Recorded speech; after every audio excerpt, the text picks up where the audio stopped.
സംസ്ഥാനത്ത് ഇന്ന് അതിതീവ്ര മഴയ്ക്ക് സാധ്യത. 2 ജില്ലകളിൽ റെഡ് അലർട്ട്, 9 ജില്ലകളിൽ ഓറഞ്ച് അലർട്ട്. നമസ്കാരം, കൊട്ടാരക്കര മീഡിയയിലേക്ക് സ്വാഗതം. അടുത്ത മണിക്കൂറുകളിൽ കാലവർഷം കേരള തീരം തൊട്ടേക്കും.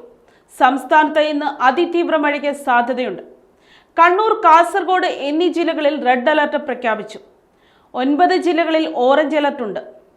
പത്തനംതിട്ട, കോട്ടയം, എറണാകുളം, ഇടുക്കി, തൃശൂർ, പാലക്കാട്, മലപ്പുറം, കോഴിക്കോട്, വയനാട് ജില്ലകളിലാണ് ഓറഞ്ച് അലർട്ട്. തിരുവനന്തപുരം, കൊല്ലം, ആലപ്പുഴ ജില്ലകളിൽ യെല്ലോ അലർട്ടും പ്രഖ്യാപിച്ചിട്ടുണ്ട്. കാലവർഷത്തിന്റെ ആദ്യ ദിവസങ്ങളിൽ അതിശക്തമായ മഴയ്ക്ക് സാധ്യതയുണ്ടെന്നാണ് വിലയിരുത്തൽ. നാളെ മലപ്പുറം, കോഴിക്കോട്, കണ്ണൂർ, വയനാട്, കാസർഗോഡ് എന്നീ ജില്ലകളിൽ റെഡ് അലർട്ടാണ്. പത്തനംതിട്ട മുതൽ പാലക്കാട് വരെയുള്ള ജില്ലകളിൽ ഓറഞ്ച് അലർട്ടും ഉണ്ട്. തുടർച്ചയായി മഴ ലഭിക്കുന്ന മേഖലകളിൽ കനത്ത ജാഗ്രത പാലിക്കണം. കേരള, ലക്ഷദ്വീപ് തീരങ്ങളിൽ മത്സ്യബന്ധനത്തിന് വിലക്കുണ്ട്. കേരള തീരത്ത് കള്ളക്കടൽ മുന്നറിയിപ്പുമുണ്ട്. കാലവർഷം കേരളത്തിലെത്തിയാലുള്ള സ്ഥിരീകരണം ഇന്ന് തന്നെ ഉണ്ടാവാൻ സാധ്യതയുണ്ട്. മഴ കനത്തതോടെ കോഴിക്കോട്, കണ്ണൂർ, കാസർഗോഡ്, ഇടുക്കി ജില്ലകളിൽ ക്വാറികളുടെ പ്രവർത്തനത്തിന് നിരോധനം ഏർപ്പെടുത്തി. കാസർഗോഡ്, കണ്ണൂർ ജില്ലകളിൽ വിനോദസഞ്ചാര കേന്ദ്രങ്ങളിൽ നിയന്ത്രണമുണ്ട്. കാസർഗോഡ് ബീച്ചിലും റാണിപുരം ഉൾപ്പെടെയുള്ള വിനോദസഞ്ചാര കേന്ദ്രങ്ങളിലുമാണ് നിയന്ത്രണം. മണ്ണിടിച്ചിൽ, ഉരുൾപൊട്ടൽ സാധ്യതയുള്ള സ്ഥലങ്ങളിൽ ട്രക്കിങ്ങിന് നിരോധനം ഏർപ്പെടുത്തി. ഇടുക്കിയിൽ കയാക്കിംഗ്, റാഫ്റ്റിംഗ്, കുട്ടവഞ്ചി സവാരി, ട്രക്കിംഗ് എന്നിവ നിരോധിച്ചു. വയനാട്ടിൽ പുഴകളിലും വെള്ളക്കെട്ടുകളിലോ ഇറങ്ങരുതെന്നും അത്യാവശ്യത്തിനല്ലാതെയുള്ള യാത്രകൾ ഒഴിവാക്കണമെന്നും ജില്ലാ ഭരണകൂടം അറിയിച്ചു.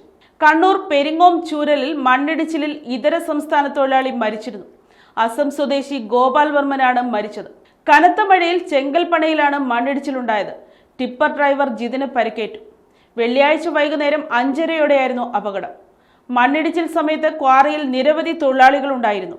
മൃതദേഹം പരിയാരം മെഡിക്കൽ കോളേജ് മോർച്ചറിയിൽ സൂക്ഷിച്ചിരിക്കുകയാണ്. ആലപ്പുഴ എടത്തുയിൽ മരം വീണ് വീട് തകർന്നു. തലവടി 20 ഗീതാകുമാരിയുടെ വീടിന് മുകളിലേക്കാണ് കനത്ത മഴയിലും കാറ്റിലും വലിയ ആഞ്ഞിലി മരം കടപുഴകി വീണത്.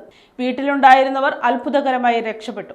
പ്രായമായ അമ്മയും മകനും കൊച്ചുമകനുമായിരുന്നു വീട്ടിലുണ്ടായിരുന്നത്. കൊച്ചുമകൻ വൈദ്യുതി ലൈനിൽ നിന്നും തീ ഉയരുന്നത് കണ്ട് ഭയന്ന് വീടിനുള്ളിലേക്ക് ഓടിക്കയറുമ്പോഴായിരുന്നു മരം വീണത്.